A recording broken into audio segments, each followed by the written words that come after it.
Good evening everyone, you're very welcome to tonight's Between the Lines stream. I am your host Craig and you are very welcome to the Anfield Agenda. Today's the day we've been waiting for. The Reds were back in pre-season, they went to Chester, put in a very impressive performance. Look, scores don't count in these games, but they did put 7 past Chester. Great to see goals for young Wilson. Danny Ings bagged one. Danny Sturridge bagged a couple. We'll get into it. Massive day as well for England in the World Cup. England are in the semi-finals of the World Cup where they'll take on Croatia. Jordan Henderson versus Dejan Lovren for a place in the World Cup final. Let me know, guys. Who do you think is going to win? Who's going to reach the final? Let me know what you thought of the Reds today. KEITA made his bow. Fabinho made his bow for the Reds. Look, it seems like forever since we last seen those red men put on the shirt and play. It hasn't been, like it's only been a matter of weeks, but it feels like a long time. I am over the moon to see them back today. I was very impressed with what I seen. I'm sure you guys were as well. Apologies for the delayed start tonight, but as you know, the World Cup is on. You have to watch the World Cup. You have to watch penalty shootouts. See people there in the chat saying, good evening Craig, Joseph's in, Darren's in, Nathan's in. What do you think, guys? Are you impressed with England?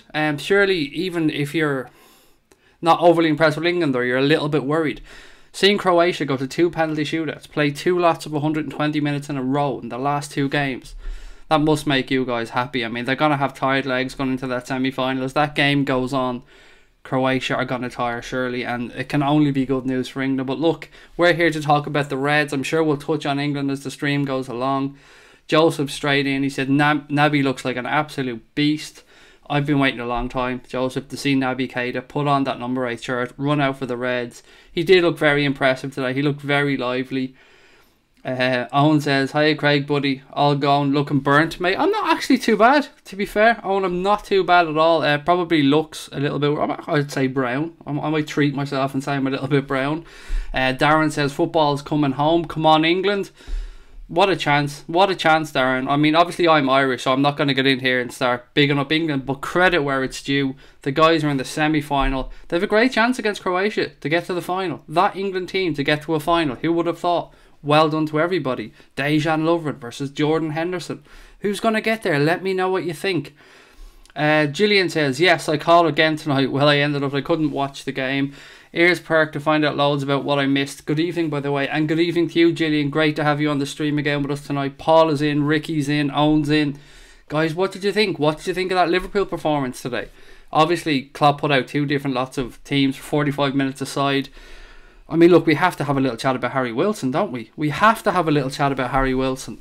How composed is that young man in front of goal? I mean, those 2 goals that he scored, both very, very calm finishes, and made it look much easier than it was, much easier than it should have been. I was very impressed. I mean, you see the image I used for the stream tonight. Has he given Klopp a headache? Has he really pushed and said, look, I'm here, I'm serious, Kloppo.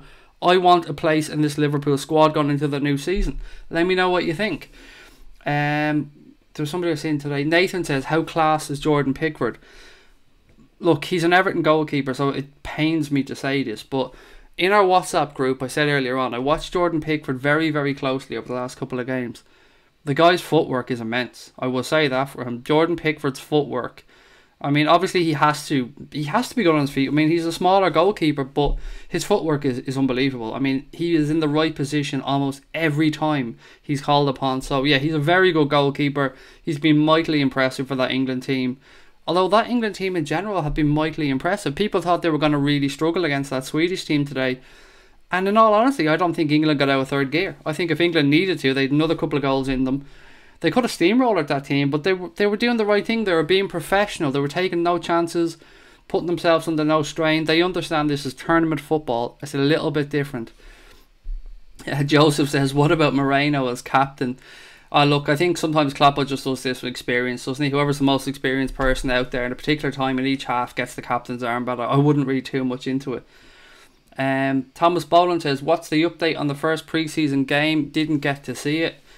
I mean, it was a class apart, to be fair. I mean, you can't read anything into these games in regards to the score or things like that, but they looked sharp enough. They didn't look like they'd been away, and this was the first time back. Fabinho, he looks like he's the one that of him and Keita that may take that little bit longer just to get up to the speed of what Klopp wants. Will he start the new season with Henderson going as far as he has in the World Cup? I don't know. It'll be interesting to see, but above all else, the Reds are back. The Reds are back. We've got Liverpool to watch. It's brilliant. This is where it kicks in. This is where the season starts. This is where the fun begins for us Reds. And I'm delighted. I'm absolutely delighted that the Reds are back. So look, let me go through the chat, get some of your questions, some of your topics, and we'll get straight into it. What have we got here? Joseph says loving the new pick, by the way. Oh yeah, I have a cartoon that I got drawn again by that Liverpool Tunes gentleman, David Vandermeer, I think his name is. Excuse me if I mispronounced that one, but yeah, I asked Connor could he just do up something here for the OBS, and yeah, he came up with a head. But somebody said I look like Ming the Merciless in the image, so it's a fair shout. I kind of do. It's a fair shout, to be fair. It's a fair cop. The junior says Curtis Jones was good. Great ball into Wilson for his second. Yeah, I mean, pretty much every player out there impressed me today, to be fair, for that Liverpool team. I did watch the majority of the game. Obviously, I was flicking between that and the England game.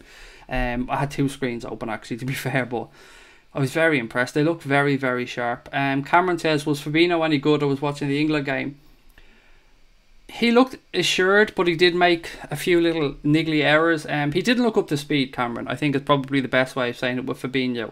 You can see he was taking up the right positions. You could see what he was thinking and trying to do, but it wasn't quite coming off from as much as you'd have hoped. But that's not even to say he had a bad game. But if we were to compare Fabinho and Naby Keita for their two debuts, I'd say Keita. Keita definitely had the better debut. Mark says, Craig, did you see my video on Twitter of Karius warming up, dropping one under his legs? It's got like 4,000 likes already, bless him. I did, I shared it in our WhatsApp group, Mark. Was it your reaction? Was it your reaction that said like, oh my fucking god, or something like that in the background of the video? Because that was literally my reaction when I was seeing it as well. So I definitely did see it, mate. It was a brilliant video, and thank you for sharing it. I'm sure lots of Reds enjoyed it. Well, no, I won't say enjoyed it, excuse me. I don't mean to say enjoyed it, but not the greatest of starts for El Karius. I know it is a subject I want to get into a little bit later on, but yes, mate, I definitely did see your video. Harry Carlin says, to be fair to Fabinho, he's only been at Liverpool go. I don't know what that means. Owen says, I wouldn't get rid of Danny Ings. I would get rid of Danny Ings, excuse me. He looked injured again, is very slow. Yeah, I mean, but the big problem is Daniel Sturridge, isn't it? He does this to us all the time. And when I say the big problem, I mean, how fucking good did he look? I mean, he's given us that headache that we get every season with Daniel Sturridge. We think to ourselves, he's like that partner that just cheats on you, but you really fucking love them, and they keep coming back, and you keep giving them chance after chance, and that's what comes up with Danny Sturridge for me. You just see the quality. You can see what he's about. He's only 28 years of age as well, but Jesus Christ, he's made of fucking jelly. But then he does what he does today. He bangs in two, makes it look so fucking easy, and we all sit here going, Jesus, Danny, don't do this to us, mate. We had you gone in our head. I don't know what to say. I'd be really interested to know what you guys think about this. There's actually a lot for us to get through. We've spent the past week or two together doing these streams, having a little chat, bringing the guys on, struggling for content. Well, now we have it. Now the Reds are back. England did what they did today. We've got a lot to talk about, so I'm really excited. You can probably tell by my tone I'm a little bit more upbeat today because, I mean, I've got my fix of the Reds, and that's all any of us want. Louis says, Southgate, you're the one. Hashtag Lions. Look, Gareth Southgate, he's doing a tremendous job. I've really been blown away by the whole aura that Southgate's put out there, the way he's handled the media, the way he's made it more about a team. There's no stars in that team. Look, we can talk about Harry Kane. Look, he is probably, on paper, their big star, but he's not strutting around like he owns the fucking place. I mean, that is a collective of footballers who are probably playing better than the greater, or the sum of their parts is probably what I'm trying to say. I've been very impressed, and as I said, I think England are going to beat Croatia. Hand on heart, I think England are going to beat Croatia, because I think Croatia must be absolutely knackered. They have to be. 2 lots of extra time, 2 lots of penalties. If anything else, the psychological toll that will take on them, they must be mentally and physically drained. So really interested to see what happens. And I think, do they have a couple of players missing now as well because of silly yellow cards? Oh, I found it hard to keep up, to be fair. Owen says, Origi needs to get his first touch and decision making sharp. Very sluggish. Ferno said, I told you about Wilson, guys. He's a beast. And also Kendinho is great, but Curtis Jones is a great talent, world class talent.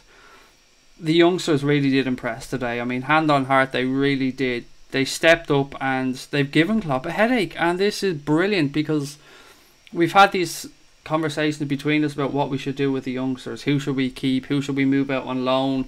Who should we perhaps move on? And with what happened today, especially with Harry Wilson, I mean, I want to start with Harry Wilson. Give me your thoughts. I mean, those 2 goals, those finishes. I know I've touched on the finishes already, but how composed was he? I mean, really, the first one in particular would have been easy to snatch at that, but he just looked like he was playing in the park with his mates. I was very, very impressed with young Harry Wilson today. And I wanted to come on. I was waiting to come on to see what you guys thought of it as well. So I'm really going to enjoy reading through the comments and seeing what you guys thought. Louis says Harry Maguire is class. I mean, another brilliant header, another set piece goal for England. James said, I had in my head I never wanted to see Daniel Sturridge again, and Danny does what he's done now, and I'm like, oh, message. Yeah, I get where you're coming from with Danny Sturridge. I mean, he does it to you, doesn't he? He just fucking does it to you. You think you're rid of him, you think you finally made your mind up on him, and then he goes and does what he's done today again, makes it all look so easy and reminds you about the quality that he has. Phil says, I was watching the England match with friends today. One is a massive Spurs fan and thinks Dyer is better than Hendo. Look, Phil, I know you stood up for Hendo there, mate, because to say that Eric Dyer is better than Jordan Henderson, even if you're not the biggest Jordan Henderson fan in the world, is absolute horseshit. Jordan Henderson is head and shoulders above Eric Dyer in every single department on a football field. I look at Eric Dyer in that England team, though. I know he's a little bit better for Spurs, but in that England team when he comes on, Eric Dyer gives nothing to that team. Absolutely nothing. And you can see when Jordan Henderson isn't there what's missing from the England team. So I think that's probably the biggest compliment I can give to Hendo, is that when he's not around, you see exactly what's missing in that England team. So maybe your mate's just being obviously a little bit biased because he's a Spurs fan, but if you're putting a realistic heads on here, there's no way that Eric Dyer should even be in the same conversation as Jordan Henderson when it comes to calibre of midfielders. Hendo's way above him. The junior says Sturridge's link-up play on the edge of the box was class, not just his finishing. It really was. He looked sharp. Everything about him looked sharp. He looked hungry. As I said, he's given us that headache that we didn't think we were going to get with Daniel Sturridge. But is he putting himself in the shop window? As we said, he's only got 1 year left on his Liverpool contract. Is he really fighting for his future at Liverpool? Or is he perhaps fighting for one more big move in his career and just trying to prove his fitness? So more than anything else, the guy is a professional athlete. He's not going to want to be just sitting around on benches. He wants to play football. You know he does. I mean, that's why he got into it. He loves the sport like any other footballer. So maybe Sturridge is just trying to give himself one last push to say to himself, look, I can still hit highs in my career, and look, he is so capable of doing whatever the fuck he wants once his body holds up, because he's a tremendous footballer. Joseph said, interesting to see where he played Fabinho in the first half and Naby in the second half. Hope he'll play the two of them together. He probably will play the two of them together as the season goes on, but for the season to start, I think you're probably going to see the players that have had the most pre-season take to the field. Because Klopp is, you know what Klopp is like, you guys all know what Klopp is like. He loves a good pre-season, he loves getting players up to speed.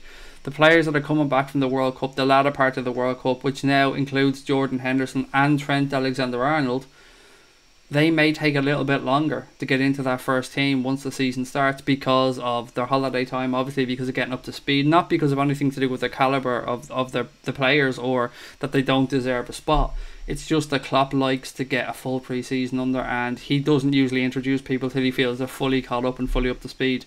And we know how punishing Jurgen Klopp's pre-seasons are. You hear players talk about double sessions time and time again, and yeah, he works them guys really hard. The junior says Wilson's composure was impressive. Hope he gets a shot as a backup to Mo Mane. And Cameron says Ryan Kent scored a beauty. I have to say, Wilson does deserve a shot. He deserves a shot. I don't know quite how much of a shot, but I think he deserves to be kept at the club. He certainly has something about him, and I'd like to see him get a chance. I really would like to see him get his chance. Ray says, how are you, Craig? Either Henderson or Lovren is going to be back at 17-18, like the worst oh so close year of your life. I know. either of those two gentlemen, I mean, if one of them obviously is going to make the World Cup final, if they lose the World Cup final, then it's going to be a very tough season for both to take, but also a magnificent season, if you get where I'm coming from, Ray. To reach a Champions League final and a World Cup final is the dream for many footballers, and if they were to lose both, it would be very tough to take. But you know what, I'm sure they'd have probably still taken it at the start of the season, as mad as that sounds, if you offered it to them. What I see in this one, though, and I think I mentioned it on the stream before, is can you imagine Trent Alexander-Arnold, 19 years of age, his first full season as, like, you know, established in the Liverpool team, gets to a Champions League final and is very close to a World Cup final at 19 years of age with England. It's absolute madness. It's not even the stuff of dreams. I mean, if you made this in a film, if this was in one of those goal films or something, you'd say it was absolutely horseshit, that it's unbelievable it wouldn't happen. So what a year for the young man. And the Liverpool, I mean, do you know what the last few weeks have done for me, guys? I used to think that sometimes the Premier League, yes, it did have overall an abundance of the best footballers, but I thought the real top level footballers, like the Messis, the Ronaldos, these type of guys, they weren't in the Premier League. But now I'm starting to think that the tides are turning, and the Premier League is definitely the dominant force in world football. I mean, who does La Liga have left anymore? Messi, Coutinho, Neymar's over in PSG. Ronaldo looks like he's heading for the Italian league, which is obviously a pension job because he's on the decline, as good a footballer as he is. So the Premier League really is coming through, and I think the difference between the world-class talents now and the very, very good talent, I think it's getting smaller and smaller and smaller. And I'm really impressed. I've been really impressed with England in this World Cup. They've absolutely blown me away. And I know you can say, yes, they've got the easier side of the draw. They had to beaten Belgium, they would have went up against Brazil. But look what Belgium did to Brazil. Belgium didn't do that to England, even though both sides played pretty much a reserve team. So I'm really interested to see how this World Cup wins out. One thing is for certain, a European team are going to win the World Cup. 4 European semi-finalists in this World Cup. Has that happened before? I can't remember. Like, how poor has South American football become all of a sudden? European countries taken over, European clubs in the semi-finals of the World Cup, and teams we may not have thought of. Yes, France and Belgium you could have picked, to be fair, for the semi-finals of the World Cup.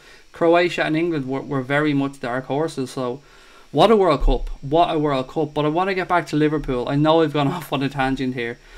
The Junior says, Kent always seems to do this in pre-season. And Joseph Reardon says, what about the fans with Karius? Actually, touching on the fans, I was a little bit disappointed. And I know England were playing today. It's a semi-final of a World Cup. But I was a little bit disappointed to see so many empty seats around the stadium.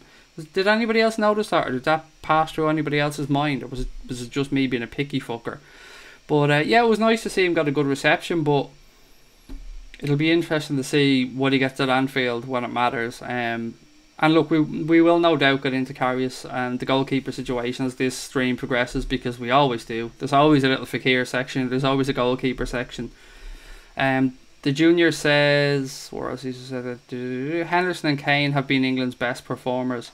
I'd probably add in Harry Maguire as well. I've been very impressed with the pudding.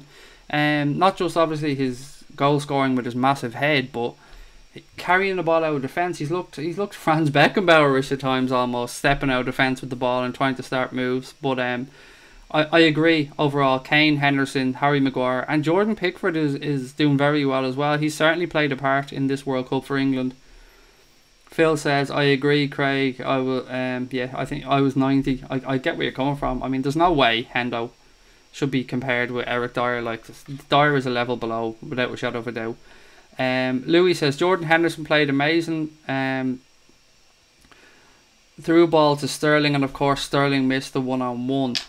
What is it with Raheem Sterling? If Raheem Sterling could compose himself just a little bit more, he could score 40 goals a season, and that's no fucking exaggeration. I mean, the lad is that good. He's that talented, but he's just missing that split-second final decision-making, and if he can't get that under Pep Guardiola's tutelage, he's not going to get it. So I'd be interested to see. And look, even if he doesn't get it, even if Raheem Sterling stays at the level he's at now, he's still a tremendous footballer. Obviously, it hurts and we call him a snake. He left Liverpool. I get all that, but if you're looking at him and the overall picture, I think Raheem Sterling is a very good footballer, but could be absolutely top 10 in the world if he could just find the finish or the final through ball. The White Warrior says, keep Daniel Sturridge, Craig, get rid of Ings and Origi, and keep Harry Wilson. That's a very interesting conversation to have, the White Warrior, because Ings wants to go, so I think we can all say to ourselves that Danny Ings is on the way out. Divock Origi, I've made no secret of my view that Divock Origi should be moved on. Harry Wilson, I'd like to see get a chance. I've stated that one already, but Danny Sturridge, if you would have asked me this just last night about Danny Sturridge, this is the whole fickleness of football fans coming back into again, and I've told you guys many times I'm an absolute hypocrite. Just seeing what he's capable of again, the sharpness. I'd like to see how he holds up over pre-season, but I'd probably still move him on, if I'm being honest. But if he holds up over pre-season, continues banging them in, and we're looking at the transfer window and not really seeing as much cover as we'd like coming in for that front three, this question is going to come up over and over again. Very, very interesting, and a conversation that I think we will be having as the pre-season progresses.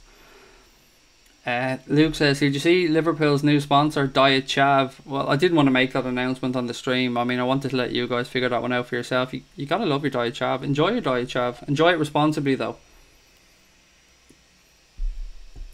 Phil says Hendo's been England's best player. He's been very good. And look, I was writing out the agenda for tomorrow night's Cop Council podcast, and a section of tomorrow night's agenda will be all about Jordan Henderson. It will be about him and his captaincy of Liverpool Football Club and how undervalued he is by some sections of the Liverpool fan base. I know that's probably going to be a divisive issue, and some people are going to just think I'm absolutely mad, but I feel it's time that we really had the conversation about Jordan Henderson and what exactly he brings to any team that he's in. He's one of those players that you really only notice what he does when he's not there. And that might sound silly, but I think it's actually a massive compliment. And I'm very much looking forward to getting stuck into it with Chris, Cash, Tom and Dave on tomorrow night's Cop Council podcast. So it's going to be lively, it's going to be interesting, and I hope you guys tune in, because of course it will be out on all the podcast apps, Podbean, iTunes, Spotify, but I will upload it here probably a day behind the podcast app. So if you like to watch yourself on YouTube, it'll probably be Monday before we release it on the YouTube channel. Louis says, what were the fans like with Loris Karius? They gave him a round of applause. They gave him a good round of applause as he came out. So that's pretty much all I can say. Look, he got through the game, well, first 45 minutes, excuse me. Didn't do anything, didn't make any errors. Straightforward, nice easy 45 minutes from him. Hendo and Fabinho are different positions. Yes and no, I suppose, is probably the answer to that. They technically can play the 6, both of them play that role, but if they're both going to be in the same 11, then you're going to see Fabinho probably playing the deeper role and Henderson playing the 8, if that makes sense, or the actual central midfielder, a bit more box to box. But it'll be interesting to see if they do start together, if Klopp kind of rotates them, one stays, one goes, or Fabinho does take that holding role and that's the end of it. Jordan Henderson, we see him step a little bit further forward, and that'll be good for Hendo, because Henderson's very good at keeping the play ticking over. People slag him for his short passes at times, but that's what's needed in football. You need to stretch teams at times. Jordan Henderson can keep a game moving. He can set the tempo of a football game, and I obviously don't know if Fabinho can do that yet, so I'm interested to see more and more Fabinho as pre-season goes on, and we get to actually see him up against better opposition as well, because today was just, it was a glorified training session. Louis says, I hope Sterling doesn't start the next game, he's shit. Junior says, fans gave him a great reception. The White Warrior says, that's Sterling, his shit, how is he on the England team? It's just his finishing for me, guys, his final ball. I really rate Raheem Sterling. I really do rate him. I think he's a very, very good footballer, but he just has a brain fart when he gets in front of the goal, and yet still manages to score something like 25 goals last season. Hence the reason I was saying earlier on, he could probably get 40 if he just chilled out a little bit in front of the goal. Mark says Klopp demands his team to run all match, and that doesn't suit Sturridge. The more running he does, the more he'll pull a hammy. Adjust his game, and he can be a player again for us.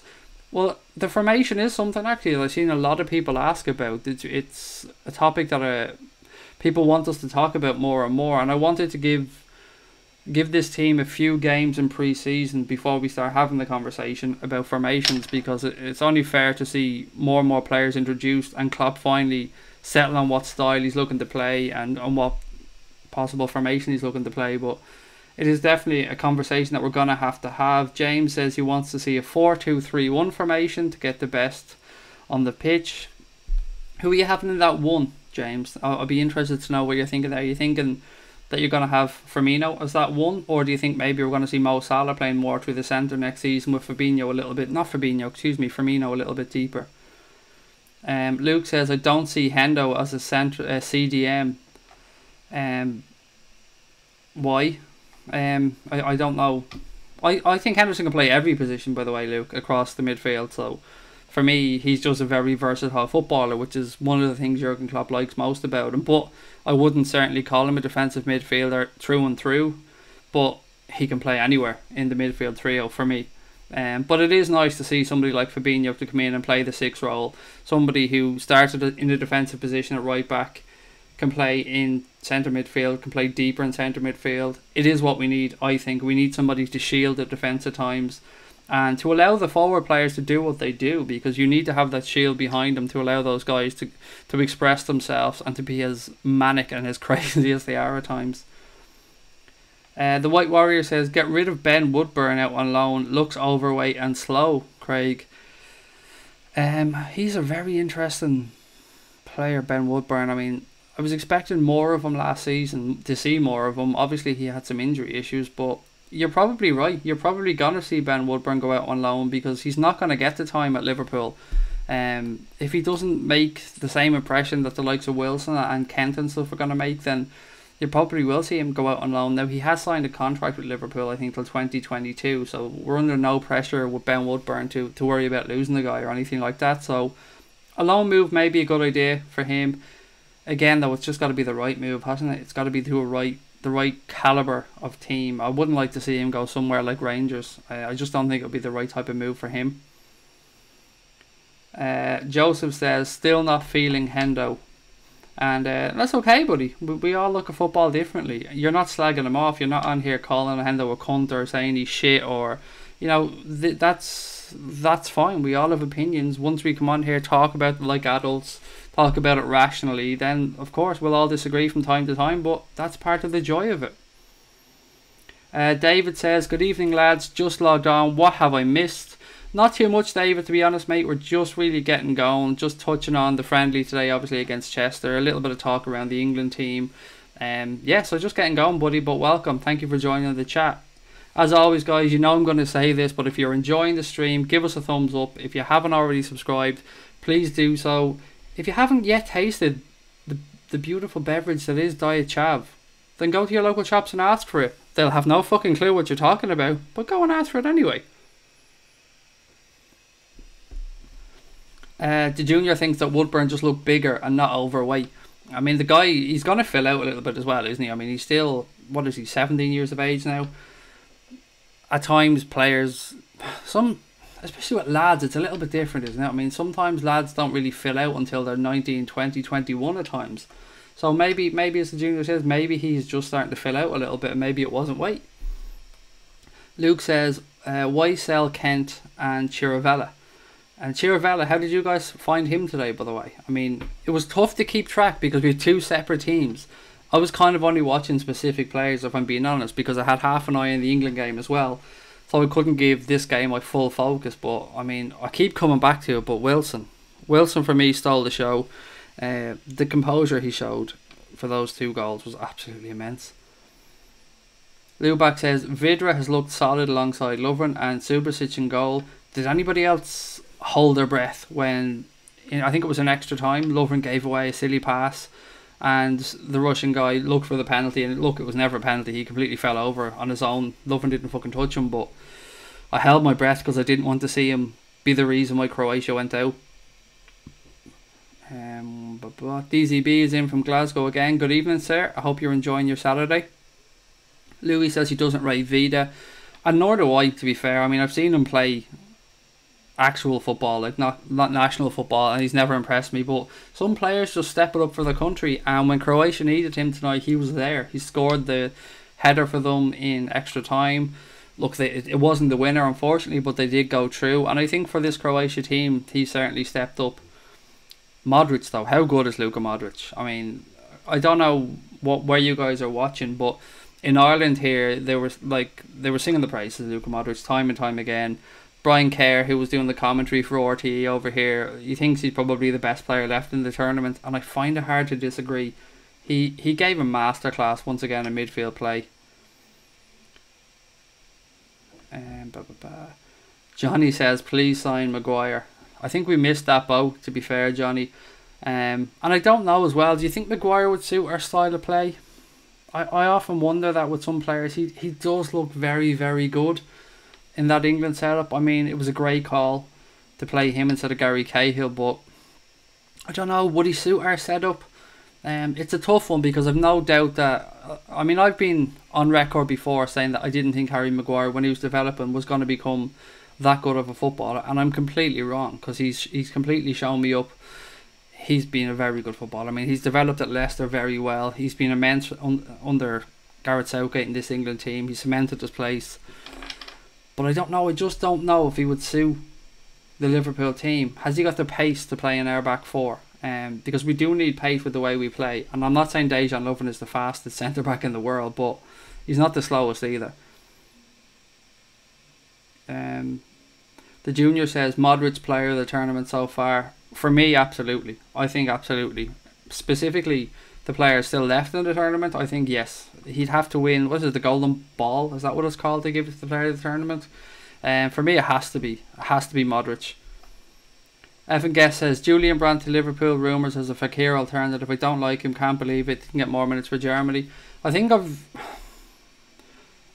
every bit of information that I have, and again, we don't profess to have amazing sources on Liverpool, but every bit of information we've gathered on Julian Brandt suggests that his focus is entirely on joining Bayern Munich, and he's got absolutely no interest in coming to Liverpool. Unless something has massively changed, unless he's looked at Liverpool in the last season and seeing what they've done and thought to himself, do you know what, I wouldn't mind being a part of that. But honestly, mate, everything that we've read and everything that we've heard from the few people we know that in Germany suggests that he really does want to play for Bayern Munich. Johnny says Hazard or Mbappe is the best player left in the World Cup for me. Again, two very good shouts. Two amazing players. Hazard certainly stepped up, as did De Bruyne, as did Lukaku as well. I thought Lukaku was immense for Belgium the other night. Yeah, and they are good shouts, and there's certainly an argument for both of them. Mark Kinnard says, what do you think about the Wijnaldum rumours? You'll have to explain it to me, Mark. I haven't seen them. I don't know what rumours they are, buddy. So please lash it in the chat, because I'd like to know, if nothing else. Lubac says, it's worrying that the Karius training mistake was a highlight of the sort of scrutiny Karius will face. It is, and it's only the beginning, which is part of my major worry. Even for that to be noticed, to be fair, I mean, I think, Mark, it was you that noticed it, if I remember correctly from earlier on in the chat. It was your video, I think. Yeah, it wasn't great, let's be honest. Look, it means fuck all because it was in the warm-up. It didn't happen in a match. It could happen to any goalkeeper in a warm-up, but it hasn't helped, I think it's fair to say. And I think it will be something that will be thrown at him by people who don't want him at the club anymore, being brutally honest about it. I've always been happy for him to stay at the club. I didn't particularly want him as our number one going into next season, but as I've said, if Jurgen Klopp decides that Karius is going to be our number one, like any other player, he will have my full support. Kevin Smith says, I think Liverpool should just buy Luka Modric. I think we've missed the boat again on that one, but he'd be a tidy midfielder, wouldn't he? And you know what, I'm quite happy with our midfield, though, to be honest, mate. The additions we brought in, I mean, I wouldn't swap him for Naby Keita. Not with the age difference. I mean, I'm not saying Naby Keita is as good a footballer at this moment in time as Luka Modric is, but he'll get there, I think. I think he's going to have a ceiling as high as Luka Modric, although completely different footballers. I really like. Did you see some of the breaks Luka Modric made in extra time tonight? I mean, where did he get the legs? Where did he get the legs to suddenly develop that turn of pace and just burst through the Russian defence? I mean, he was amazing. Really, really good footballer. Derek says, out in the back garden again with friends, having a barbecue after a great England win, and also had the TV set up to watch Liverpool match live as well. Now listening to you. Thanks, Derek. I hope you're enjoying it. I hope you're enjoying the beautiful weather. I've been out in my back garden myself quite a bit. Spend a little bit of money on a few extra bits for the back garden to enjoy the weather, as I'm sure many of you guys have. So yeah, enjoy your evening, Derek. Great to hear you tuning in again. I hope you enjoy the rest of your night, mate, and no doubt we'll interact a little bit more as the chat goes on, but enjoy your Saturday. The Junior says, right now, Hendo, Fabinho and Naby is our best midfield, in my opinion.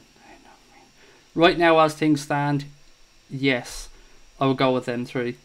If nobody else came in, they'd probably be the three I'd start with as well. But I'm not going to lie, I'd want a bit more creativity in there somewhere, which is why we're all praying for the Fekir player to come in. And look, we're going to have to wait and see, but if we start the season with Hendo, Fabinho and Naby Keita in our midfield, I'm happy with that. I'm happy enough with those three. It's just when it comes down to injuries and stuff then, isn't it? Luke says, but we haven't signed Fekir yet. Which is true. We can't have the conversation about Fekir quite yet because he isn't a Liverpool player, and we don't want to look like mugs. We can say we want him as much as we want, but it's not really fair to start discussing them in the team and kicking players out for players that aren't even there yet. Imran says, hello and good evening to you, sir. I've always said Kent, Wilson, Woodburn and Ojo are the future of the club, but please Karius is no goalkeeper. Ojo, how did you guys feel about Ojo? I've never been 100% sold on Shea Ojo. Yeah, just the personal thing. He just hasn't done it for me. Yes, he's still a young player, so you don't write young players off because, you know, some people develop a little bit later, some people progress a little bit slower than others. But Kent and Wilson, Woodburn as well, he's at an important part in his career right now. He really has to push on. Again, you don't want to put him under any pressure, but you'd like to see him kick on again, wouldn't you? He had his breakthrough. He didn't look out of place. I mean, he's done really well for Wales as well, but I think now in the next year or two, you really have to see Ben Woodburn get games somewhere, develop a little bit more. And I've no doubt he will, to be fair, because he's a very, very good footballer. And any coach you've heard speak about him said that he's got a tremendous football brain as well, which is vital. Paul Turner says, for me, Hendo stays in the team. If he plays like he has for England, nobody will have a thought of dropping him. Again, I agree. I think people really underestimate what Jordan Henderson brings to a team. Now, going to the season, if we bring in a creative midfielder, I am naive enough to think that there are going to be times where maybe Hendo sits it out and Fabinho plays. But then again, there'll also be times where Fabinho sits it out and Hendo plays. There'll be times where they both play. It'll depend on the opposition. That's the important thing here. Jurgen Klopp will now have different options to play against different opposition, to play in different circumstances, different times of the season. We've got a great... Look at the midfield we had going into the Champions League final. We were literally on our last legs there.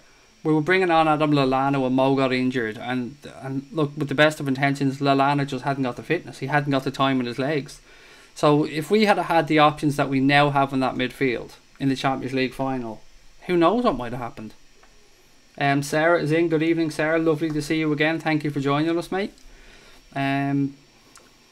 Joseph says, but everyone's saying that when we play at home and teams sit back, he will drop Fekir. I don't know. I think that would be the exact opposite. I think that's exactly when you want Fekir, when teams are sitting back.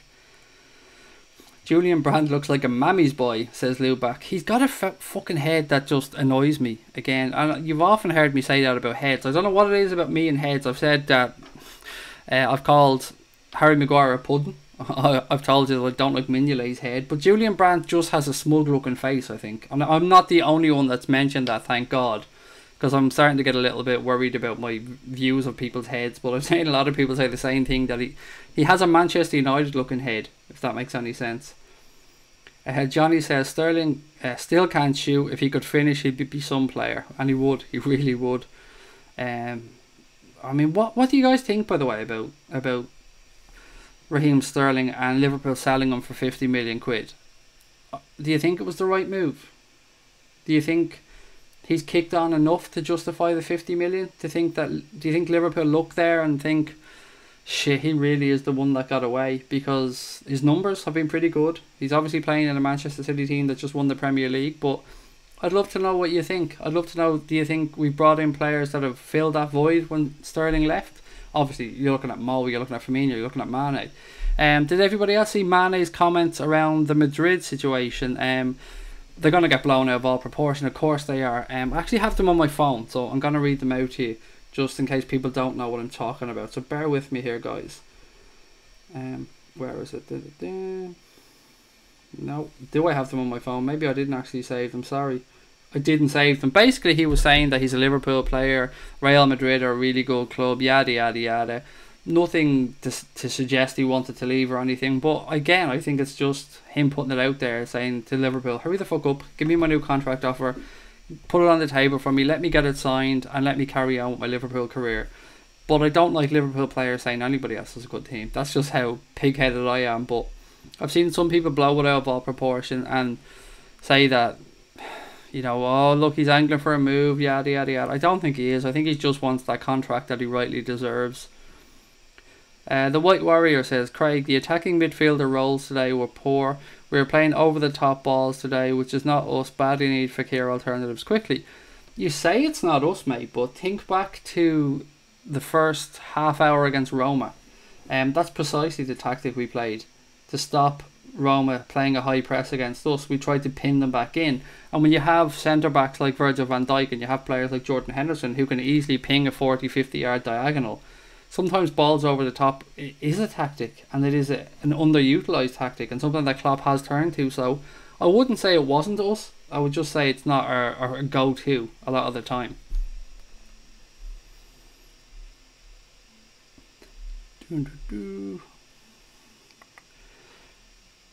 Johnny says, watching Klopp's bark after the first water break was interesting. He means what he says, and he says what he means. In Klopp, I trust. I love that about the gaffer as well, mate. I love that there's no such thing as taking it easy. There's no such thing as this just being a friendly or a training game. He wants people at full tilt. He wants people playing with the same intensity, using the same level of mental awareness with any game. So yeah, I'm absolutely agree 100%. Kloppo does not take prisoners, and I fucking love him. I absolutely love him. I'm so happy that Jurgen Klopp's Liverpool manager. I still pinch myself that Jurgen Klopp is managing Liverpool Football Club, because a phrase I've said before is, if you were to go into a factory, develop a manager, press all the managerial buttons and create this managerial super robot, then he comes out looking like Jurgen Klopp to me. And it's amazing. It's absolutely amazing. I wouldn't change him for any other manager in world football. Not a single one. Mattias says, Sterling is so overrated. He's quick and can dribble, but that's it. He can't kick the ball, so his life depended on it. And his goals are always easy tap-ins. I agree with some of that, Mattias, but these tap-in goals, sometimes it's just about being in the right place at the right time, and that's an instinct. That's something as well that he's been, as well as it being an instinct, it's obviously something that he's being coached into, so he's obviously listened. But I do get what you're saying. His finishing's atrocious, but them tap-ins, he has to be there to tap them in. It's the same with any forward or any striker. I mean, some of the best strikers in the world, like look at the likes of Gary Lineker in his heyday. How many of his goals were inside the 6-yard box? It's about being there, making the right run at the right time, and that is something Sterling can do. But if it's not inside the 6-yard box, then he's more than capable of fucking pinging one 70 yards off the crossbar. Okay, what else have we got? I seen a welcome Tom there, so have I missed somebody? Has somebody new joined? Oh, Tom has just joined the chat. Good evening, Tom. Nice to have you along, mate. Skipper Dog says Poole would want over 100 million. For who? I must have missed that in the chat, mate, so fill me in. The White Warrior says, out the door, get Asensio on a swap deal, Craig. If we don't win the league, what will be an acceptable season, Thomas asks. That's a tough one, isn't it? I mean, you're going to get the answer that most people want a trophy in the trophy cabinet this season, Thomas. But if you offered me last season, the start of last season, if you offered me no runs in the domestic cups, we'd be fucked out with them pretty early. We'd qualify for the Champions League, we'd just about got over the line, you know, and we'd be in the Champions League final. I would have bitten your hand off for that, because the memories that we had during that run to Kiev were memories that will last with most of us for a lifetime.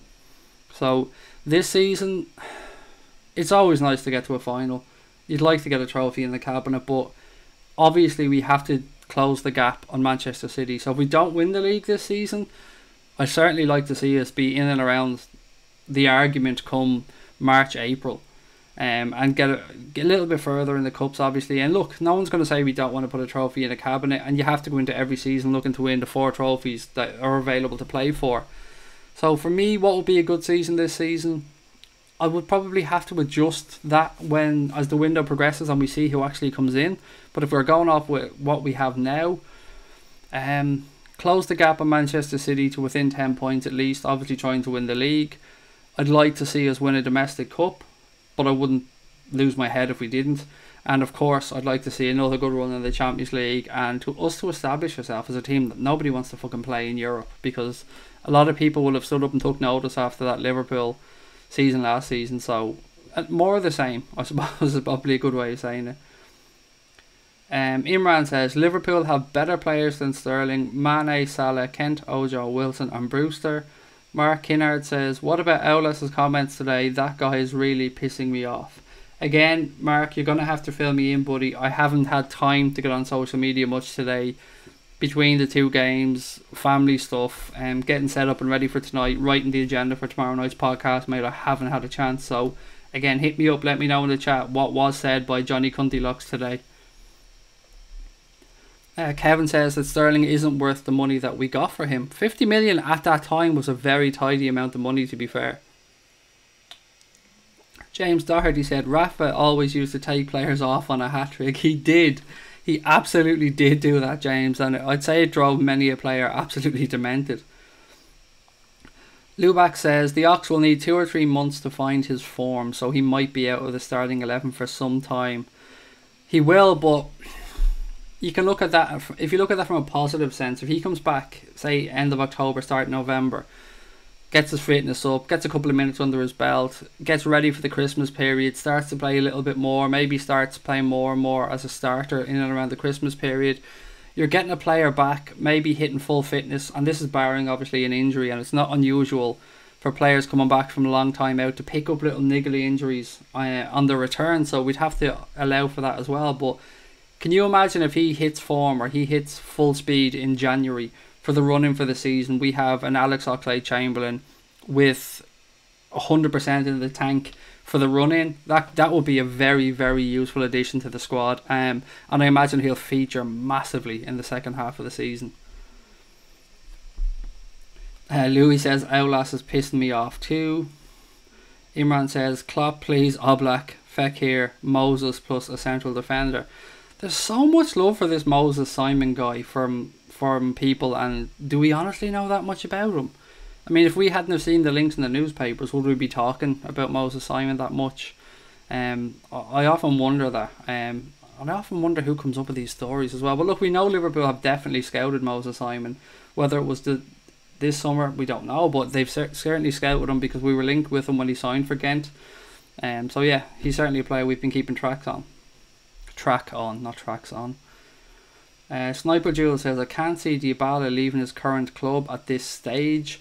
I mean, if I was Juventus, Sniper Jewel's mate, and we're bringing in Cristiano Ronaldo, we need to free up a few quid.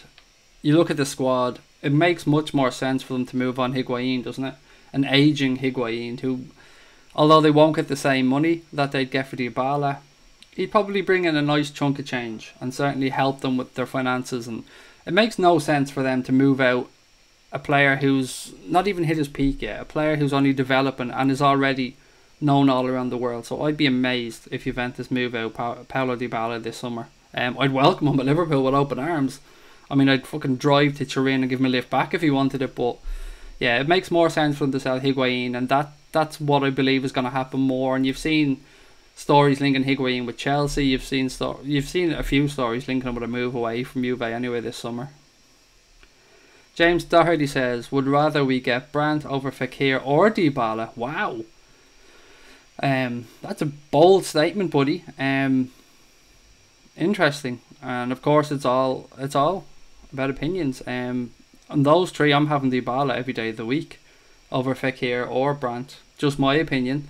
I'd be more than happy with either one of the three of them at Liverpool, if I'm being honest. But if I had to put them in order, I'd go Dybala. I probably would take Brandt at this moment in time over Fekir, just because of the injury situation and the worries about his knee. But if we're going on talent, then I would reverse them. I'd go Dybala, Fekir and Brandt. Although Brandt has a very high ceiling. I just don't like the fact that Brandt refused us already. That really annoys me about footballers turning down Liverpool. Obviously, we think that every player should want to play for Liverpool Football Club, but this is why I don't want the chubby little chubster Mario Götze as well. He turned us down once. I don't want him at Liverpool now, but Julian Brandt I don't think is going to come to Liverpool anyway, so maybe we'll just have to wait and see.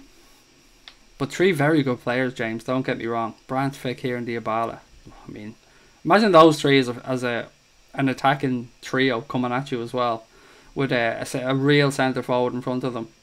Interesting stuff.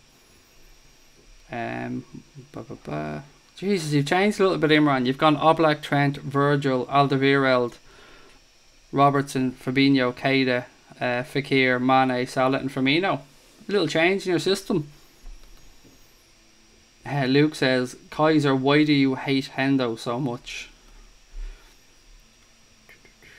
Damo says, Trent will be giving Camacho the evil eye for playing at right back. Johnny says, Imran Khan, what a team it is. I mean, it's a tasty looking team that Imran's after writing down. Junior says, Alderweireld and Van Dijk wouldn't concede ever. I mean, yeah, can you imagine those two guys playing alongside each other? I mean, to be fair, Vertonghen and Alderweireld have been some centre-back pairing as well. I mean, that Spurs centre-back pairing has been solid for a very long time, and it's been one of their major facets. They've conceded very little. And do you know who else has actually? We spoke earlier on the stream about players who've impressed during this World Cup. And it's been easy to say Harry Kane, it's been easy to say Jordan Henderson, but Kieran Trippier, I think, as well deserves immense respect because he's done very well. His delivery from set pieces and corners at times has been very, very good, and he's allowed England to score from so many corners and set pieces. But I think he's been very good as a right back as well, or the right side of a back three. Or is he actually, is he the right side of a back three? I'm trying to get, no, he's not, is he? He's not the right side of a back three. He's more of a right side of a midfield five. But yeah, he's been very, very impressive. The Junior says, Morata back to Juve, maybe Giroud as a bench option. And I think they've made no secret of the fact they're trying to get Morata back to Juventus because it's not working out for him with Chelsea, and I can see him definitely moving on. Although maybe under Sarri, Morata might stick around because he might fancy the style of play a little bit more.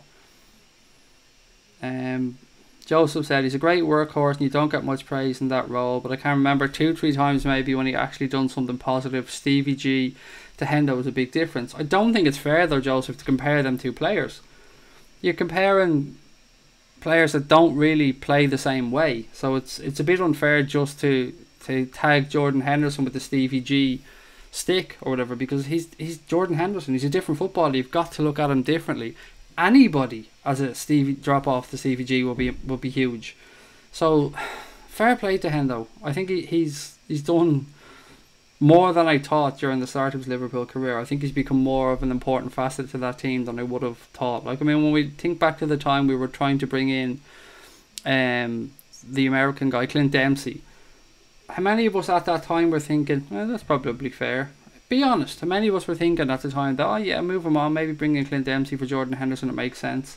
And now look, imagine how silly we look now, thinking back and saying, well, maybe it would have been good getting Clint Dempsey for Jordan Henderson. It sounds ludicrous now because Jordan Henderson has stepped up. That 13-14 season, when Jordan Henderson, he got banned and he got a red card or something, you could see how much he was missed. He makes the team tick at times, and I wish people could see it a little bit more, but it is what it is. And look, there'll always be certain players that some people don't like. Lucas was another example. I seen things in Lucas that I don't think a few other people seen, and by seeing things I mean I don't mean my knowledge of Lucas's play was better than anybody else's. I just maybe looked at him in a slightly different way and seen some good things that he did that other people didn't really think were that important. Maybe that's a better way of saying it.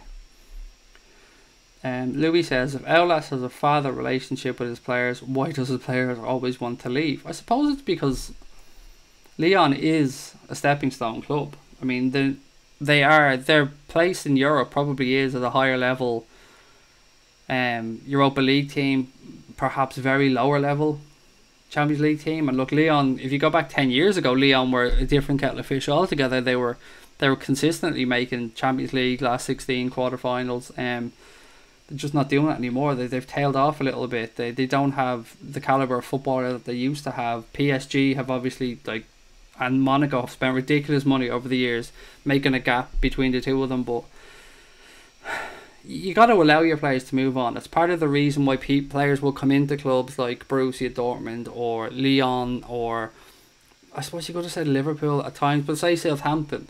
They come in on the understanding that if they hit the ground running, if they put in a couple of years good performances, that the club will allow them to move on. It benefits everybody. The selling club obviously make a profit on the player steps up and his career moves on. If clubs like Lyon stopped allowing these players to move forward to other clubs, they wouldn't get the players in the first place, because they just know that their pathway is going to be blocked. And this may well happen with Lyon at times, because Johnny Cuntilocks has certainly acted up a lot over the last few years, and he's annoyed a lot of players before they've left. Luke says, hopefully Chan will become a legend and convince Dybala to come to us. It won't happen. There's no way he's going to start trying to convince one of the best players in Juventus to leave. And Damo says, I reckon Fekir sees Aulas as a weird, creepy uncle. Interesting. Liam Bishop is obviously a West Ham fan, and he's come in saying Irons. Welcome, Liam. I mean, I know you're only in having a bit of a laugh, but welcome. You're looking like you're going to have a decent season under a very good manager. You certainly look like you're doing decent business, mate. So welcome to the chat. You're not coming in telling us to fuck off. So like anybody else, you're more than welcome to join in, buddy, and enjoy your season. Right, what else have we got? I really need to figure out how to work this chat better, guys. I'm fucking always losing my place. I didn't think I was this far behind though. Holy shit. The junior says West Ham are doing great business in my opinion. I think they've done pretty good business, to be fair. They needed to do a lot though. They needed to turn that team around quite a lot, but very good manager that they're after bringing in. Don't underestimate the job that he's going to do with that team. I think it's a big step up in caliber manager for them. Johnny O'Donnell says, Salah turned us down before, Craig. Don't let that stop us. He didn't. To be honest, Salah didn't turn us down before. Liverpool fucked that deal up by offering stupid money. I think at the time, let's just say it was 12 million. I don't know what the figure was. I can't remember. Well, let's just say that the figure that was wanted there was 12 million. Liverpool were coming in with something stupid, like 8. And they weren't budging. And then Chelsea just came in and said, you know what, fuck this. The window's getting close to closing. We want the player. How much did you want? There it is. There's the money. And he signed. I think he would have been very happy to come and play for Liverpool Football Club. I genuinely think that it was the club that messed that deal up, or didn't view him as... No, actually, I'd say it was more messed the deal up, because we didn't really have the money that we have now, or FSG weren't willing to back the manager as much as they are with Jurgen Klopp. So I don't think he turned us down, Johnny, mate. I think it was, as I said, more the club didn't really do the deal properly. The junior says, Henda Reina has just joined Milan, like I tell you every day. I'm still waiting for the links for anybody to Gianluigi Donnarumma. I'm amazed that there hasn't been more links, and I'm hoping that we're doing something behind the scenes on Donnarumma. But how has there not been more links of clubs to Gianluigi Donnarumma? I mean, if they bring in Reina, it's obviously because Reina's going to play. Reina's not going to go there towards the twilight of his career to not play. Kaiser says Brandt wants Bayern who don't want him. I don't know, buddy. Look at that Bayern Munich team. Yes, obviously they have Coman and some very good footballers, but they also have aging players like Robin Ribery who are going to need replacing at some point. So And they do like to keep bringing in the Germans. They like to keep a good German base in the team. So I wouldn't be surprised if Brandt does end up at Bayern. But as you said, you seem to think that Bayern don't want them. So maybe you've seen something or read something that I've missed out on. But they do like the Germans, as you know. Imran says Klopp is just 5% away from getting a brilliant team together. Skipperdog says who'll be right back this season, Trent or Klein? I'm going to go for Trent 100%. Without even pausing, I think Trent. I think I'm a great believer in once you have the jersey, it's yours to lose. And I don't think that he's lost the shirt or he deserves to be taken away and Klein to be brought in. And there's no denying Klein, he's a very good right back. At times, he's been the best right back in England. But at this moment in time, for me, it's Trent. I'd love to know your guys' opinion, but for me, it's Trent Alexander-Arnold all day long.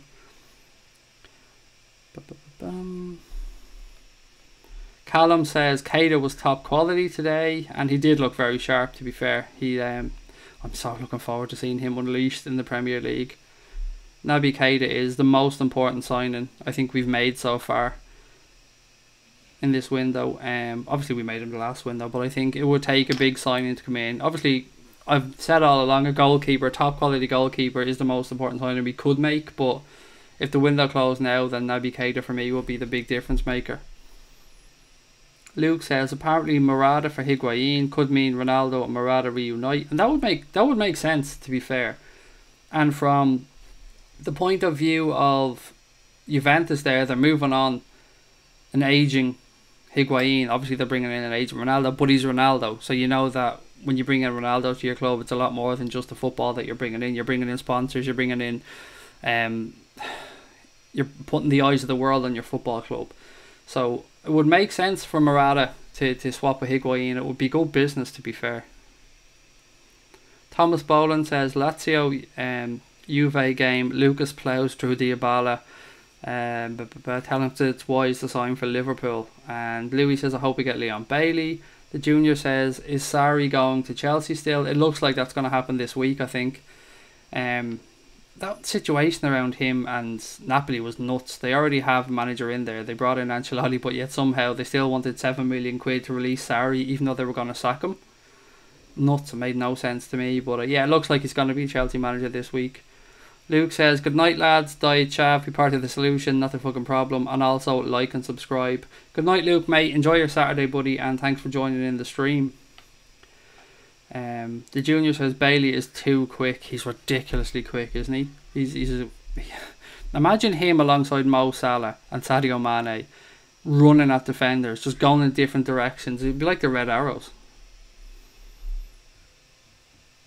James Doherty says big Harry Maguire is looking like Alan Hansen. He's looked really good for England, and he had a really good season for Leicester as well, to be fair to him. I very much underestimated Harry Maguire, so I've put my hands up and say I was completely wrong in my original assessment of him. Maybe it's just the size of his big massive head that keeps making me think he's slower or he's more cumbersome than he is.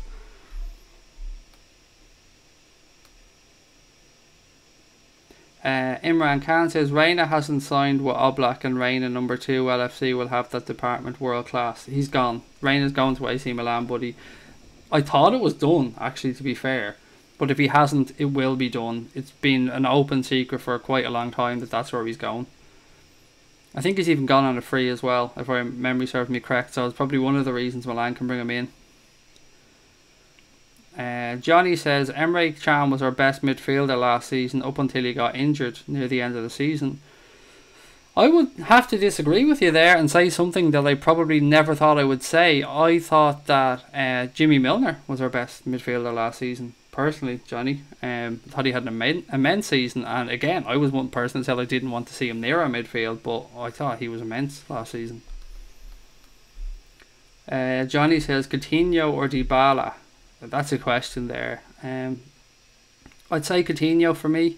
I'd love to know what you guys think, actually. Johnny's question there, Coutinho or Dybala, who would you have? I'd probably take Coutinho if I'm being honest, and it fucking kills me to say that. The Junior says bring back John Joe Shelby, please.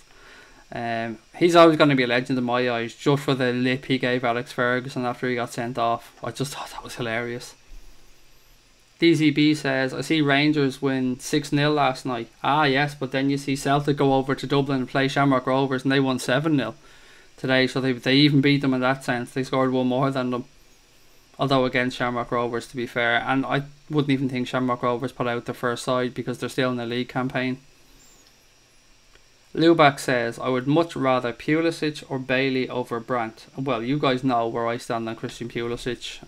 I have a man crush on Christian Pulisic. I want him at Liverpool Football Club for various reasons, and yeah, he's one of my dream signings. Louis says we could easily get Leon Bailey, it won't be that hard, and I'd imagine he is definitely gettable. I don't know what Leverkusen would be asking for Leon Bailey, but I'd imagine he's certainly gettable. He's only there 12 months, isn't he? Didn't he only sign from Ghent a year ago? So yeah, I'd imagine he's definitely there to be got if the right money was put down. Kaiser says Hendo does not get into Europe's top 12 clubs. Well, he's playing for Liverpool, who came second in the Champions League last season, so he kind of does. Johnny says, love Lucas Leiva, nice to hear his name. Mate, I've said this before, you may have missed on streams. My son is called Lucas. He's called Lucas after Lucas Leiva. I really, really like Lucas Leiva. I like the way he fought for his whole career at Liverpool. I like the way he played with a smile on his face. I like the way he never disrespected the club. I have a Lucas Leiva signed shirt hanging in my wardrobe over there, ready to give my son when he gets a little bit older, to let him know where his name came from. And I've said that on podcasts before, and people have looked at me or commented that I'm an idiot. But there's just sometimes you just find an affinity with footballers, and Lucas Leiva for me was somebody who I always respected because of the way he went about his business. Thomas Boland says, in Stevie G's parting speech he asked us to get behind Jordan. He's your captain now, so get behind him. Well, apart from anything else, I think Jordan Henderson has played well enough to deserve our respect. And you're right, he is the club captain, and I'm so looking forward to having this conversation about Jordan Henderson on the Cop Council pod tomorrow night, because I think in our group I'd say most people are going to think similarly to me, but it'll be interesting to see what different viewpoints there are around Jordan Henderson. Owen McKeever says, Oulas likes to talk out his ass. Do you think we will get Fekir, mate? I've said yes all along, Owen, mate. I don't know whether that's based around pure hope or what we've seen, but like any other deal, if we don't get Fekir, I'm very, very worried that there might not be somebody else on the books that we're going after. It's the same with the goalkeeper situation. Right now I'm wondering if the club knocked on doors for Alisson, they knocked on the door for Oblak, and they didn't like the answers that they got. So what I'm wondering is if Kloppo had his heart set on Nabil Fekir and the medical or whatever showed up, for whatever reason he hasn't signed, if Klopp's going to hang off and let the next few months progress and see who stands out, or keep track of players he's already looking on. That's my big worry there. If we don't get Fekir and we see somebody else come in, like, who's realistic? I don't want to say Dybala because that's not realistic. Either Christian Pulisic at this moment in time. If we've seen somebody like a Bailey or somebody come in, then I'd be happy enough. But if nobody comes in and we end up with Shaqiri, who was going to be a backup to the backup, I'd be very upset. But hand on heart, if I was to put a percentage on it, I'd probably say I'm 60-40 that we will sign him. But like you guys, I have absolutely no inside knowledge of Liverpool Football Club's transfer business. The junior says, you say he's not, I say he is, it's an opinion. It's all about opinions, guys. I mean, whatever happens here in our chats, we won't always agree. There's so many of us in here with so many different viewpoints. We're bound to disagree from time to time, but it's about how we disagree with each other. Once we stay respectful to each other, we understand that people see things differently. It's okay to disagree from time to time, and there's such a good bunch in here that there's not going to be any issues with things like that. Johnny says get Stevie G.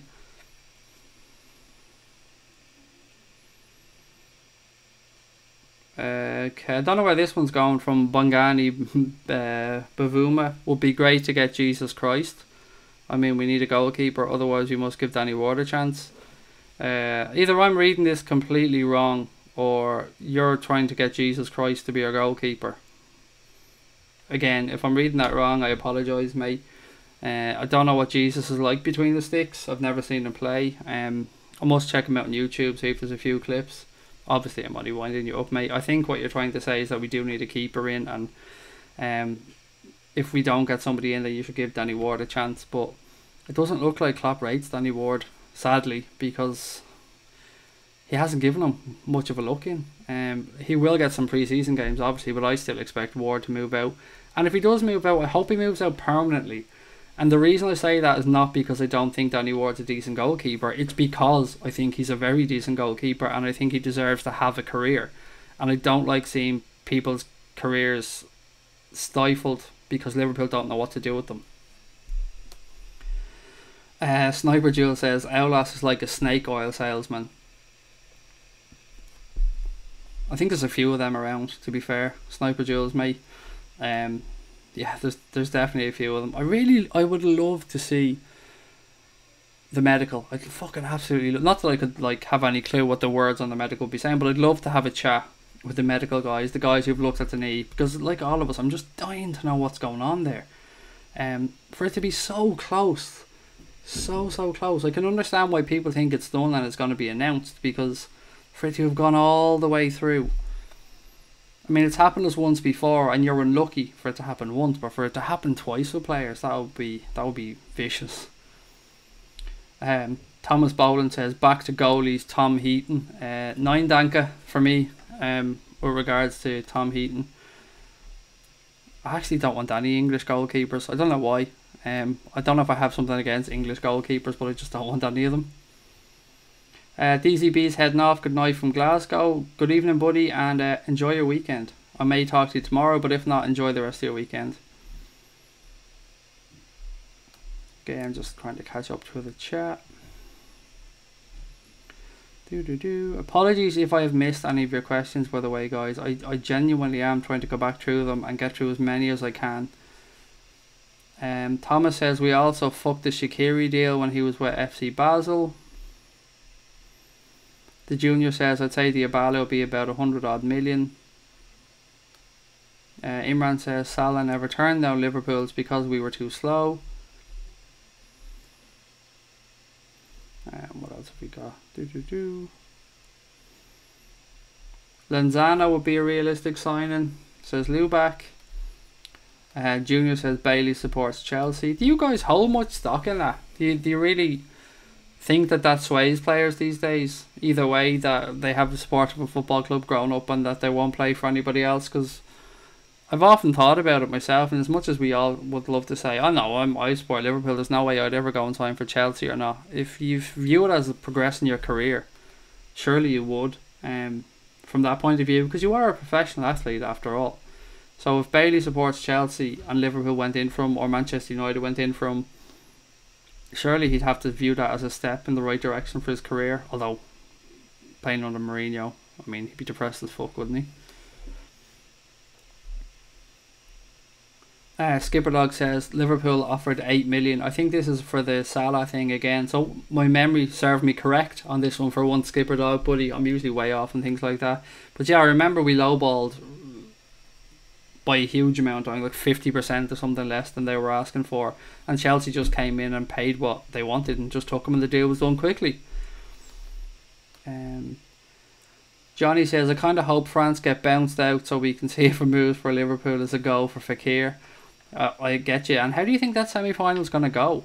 I mean, France-Belgium is going to be a tasty game of football. I'm sliding with Belgium. Personally, I think Belgium get through. I think the bookies have France as slight favourites. When I had a quick glance earlier on, I'm sure I seen that France were slight favourites, but I'm seeing Belgium to get through. I'm seeing a Belgium-England final, and how funny would that be after what happened in the group stage? Yeah, I think what Croatia have gone through in the last 16 and the quarterfinals, it has to catch up on them. It has to catch up on their legs, and it has to catch up on them mentally. 2 penalty shootouts, 2 lots of 120 minutes. Imagine if they go on and win this World Cup and they get through 2 penalty shootouts along the way. That would be nuts. But again, semi-finalists, Croatia, England. Who would have thought it before the tournament? Very, very unrealistic probably. If you had said that either Croatia or England are going to be in the World Cup final, I don't think many people would have thought you were right. Imran says, congratulations to England. Absolutely, 100% agree. They deserve immense credit.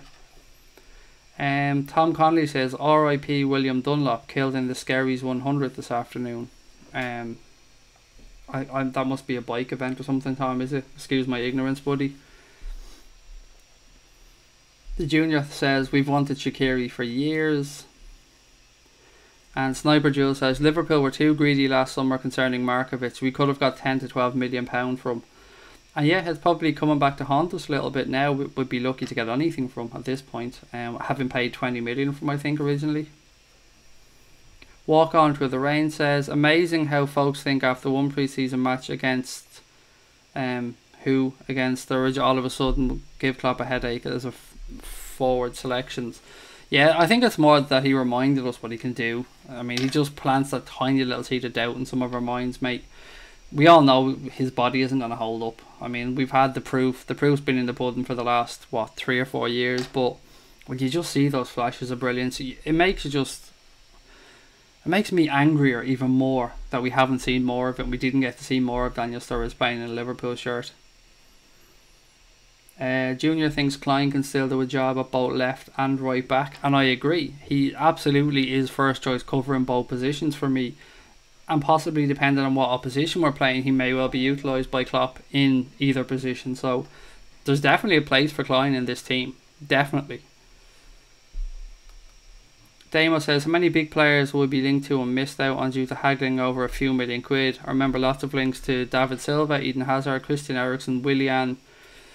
Lots and lots and lots, buddy. I mean, I've heard some of the stories over the years of players we've been linked to and missed, and you don't know how many of them are urban myths and how many of them are true. But Dani Alves, I think, was another one we missed out on. Who else was there? Cristiano Ronaldo was probably one of the most high profile ones. 10 million, if I remember correctly, for him when he was 18 years of age, and Liverpool wouldn't pony up. Man United did, and the rest is history there. David says, do you think Wijnaldum wants to leave now that Naby and Fabinho have arrived? I doubt it. You might see Gini Wijnaldum now push that little bit more forward. Remember when he was at Newcastle, he was playing a lot more forward than he did at times for Liverpool. So you might see him get a little bit more, let off the leash a little bit more, perhaps. Look, he hasn't got the greatest goal return for Liverpool, particularly away from home, but no, I think he probably likes where he is in his career, Dave. I think he likes the club that he's at. There's plenty of games this season, so I think Junior Wijnaldum still gets his 25 games this season. So my opinion would be that he'd stay, but if he's not getting a look at him, perhaps then he'll reevaluate as the season goes on and maybe look in January and ask to leave. But right now, I think he'd probably like to fight for his place and see what happens. That is the hardest thing, though, isn't it?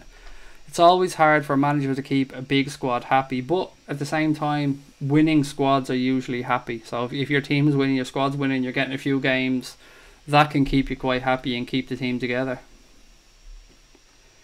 Johnny says, Trent is so solid and has moved into his automatic first position status, not even a question now.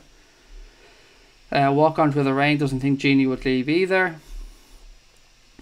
Chris Carlson asks, do you think we're done with signings? Can't believe they won't address the depth of the club. No, mate, I don't think we're done at all.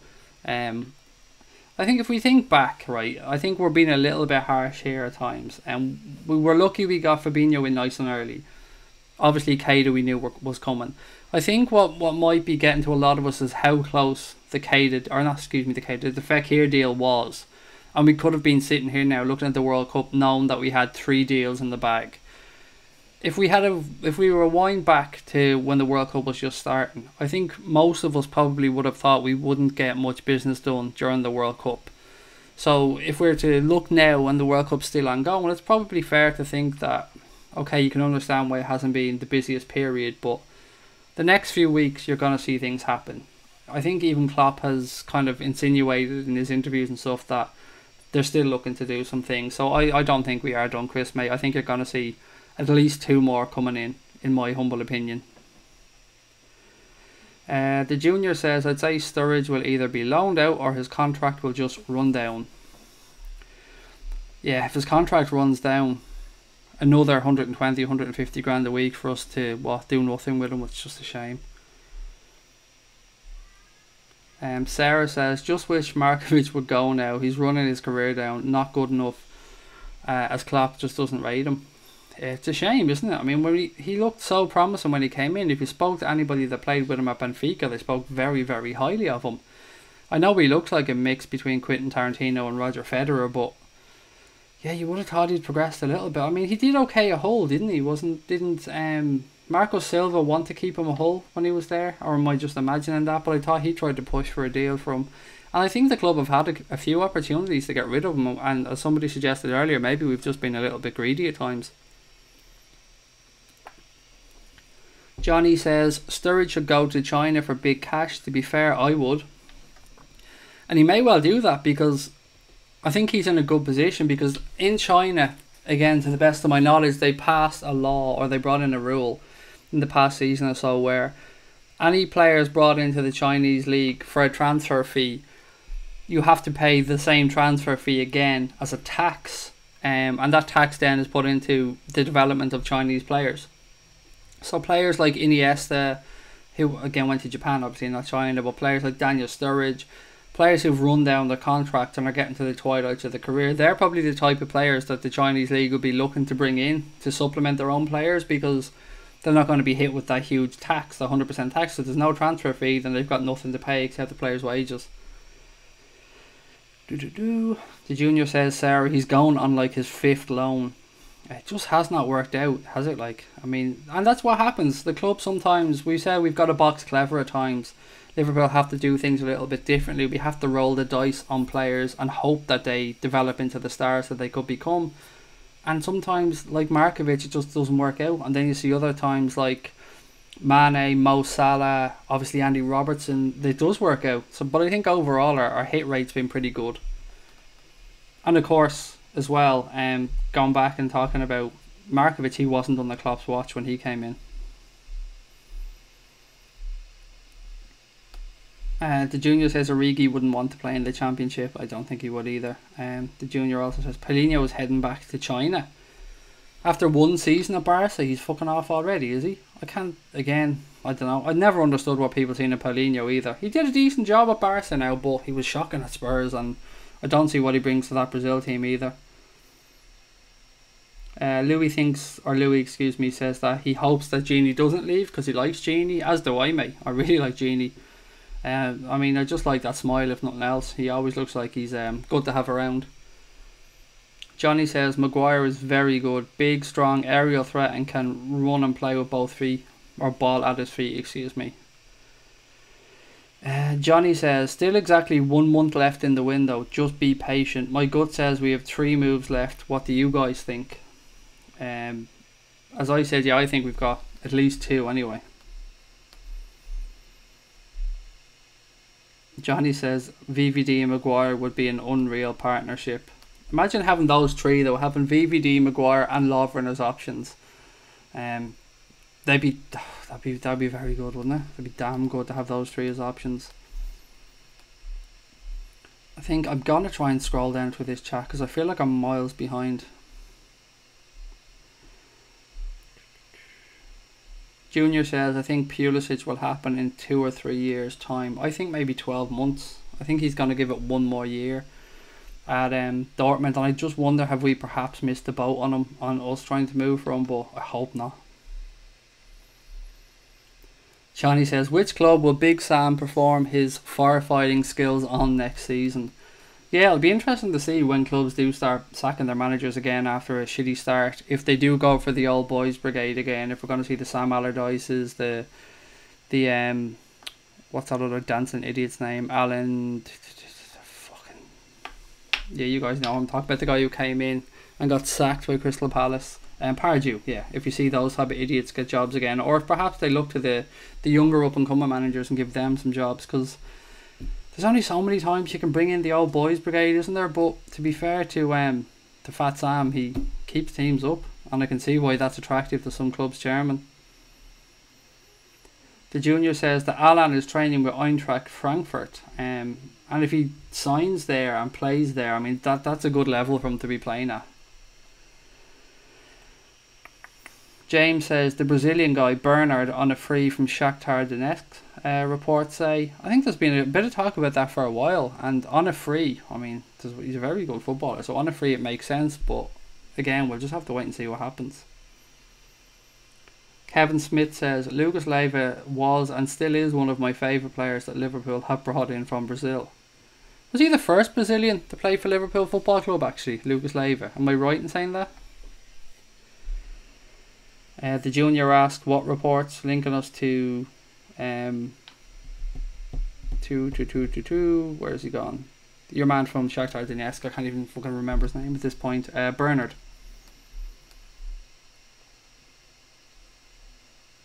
Phil says Tim Krul, decent backup and available for nothing. I fucking hate Tim Krul. I don't know why. I just don't like Tim Krul. I've said that too many times. I see him like a horrible bastard. You know that? I say I dislike so many people. Maybe it's because he played for Newcastle. Maybe I just think he's not good enough because of that. Although we're saying we want Jamal Lascelles from Newcastle as well. So absolute hypocrite here. What else have we got? Johnny says, I don't want a backup keeper. I want a number one. As do I. That's exactly where I'm at. Lubac says they want 70 million for Leon Bailey. Or 70 million plus for Leon Bailey. The junior says, I'd rather Matt Ryan than Heaton or Krul. I mean, from those three, I'd take Matt Ryan as well. Johnny O'Donnell says, would Spurs sell Lloris? Mate, if you think that Karius has made some fuck-ups that have made us lose our heads, Lloris has had more than his fair share of mistakes. Gelson is joining Atletico. William Carvalho is average and don't know about Bruno Fernandes. Yeah, I don't get the whole Carvalho thing. I'm amazed. If he was as good as some people believe, a bigger club would have come in and taken him by now. What else have we got? Johnny says, what's the deal with Sadio Mane saying he likes Madrid and says Real are a great club? If this is true, not good. If clickbait, shame on me. No, it is true. He did say it, but I just wonder, is he just trying to get that new contract? He didn't say it, like he didn't come out and say he's been linked to Real Madrid or that he's in talks with Real Madrid or anything like that. He was asked about Madrid. He said they're a great club. He said he's a Liverpool player and he's coming back, looking forward to starting pre-season with Liverpool. So yeah, I think he's just trying to get that new contract that he rightly deserves.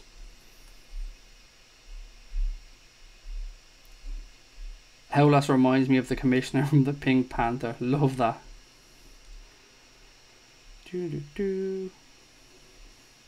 Flanagan or Pardew, yeah. So you guys are too quick.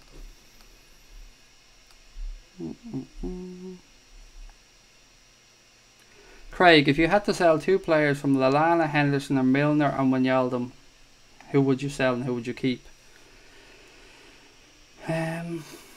Milner, because of his age, I'd probably sell, and Lallana, I'd probably sell, of those players you gave me in that list.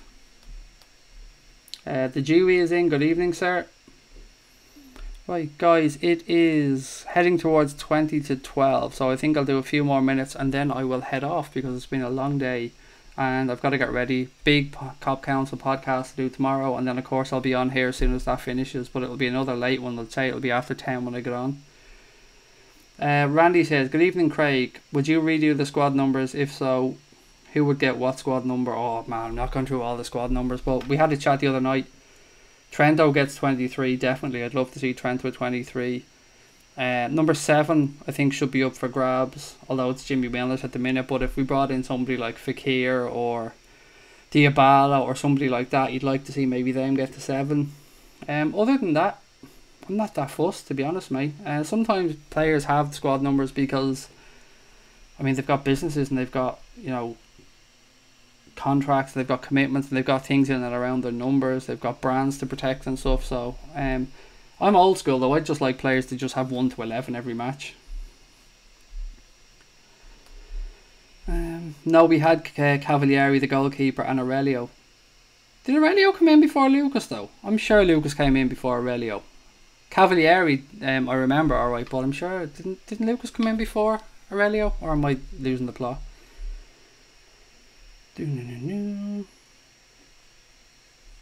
Madrid don't want Mane, and I don't think they do either. Again, I think it's just all to do with getting a new contract. Right guys, I am going to call it a night because I'm absolutely knackered. My eyes are nearly closing here. Thank you again for watching the stream. We'll be back tomorrow night, as I said, after the Cop Council podcast for a bit more chat, probably be a little bit longer. If you haven't yet subscribed to the channel, please do so, and if you've enjoyed it, give us a thumbs up, and we will talk to you tomorrow. And as always, I will end with saying up the Reds, and thank you all for watching.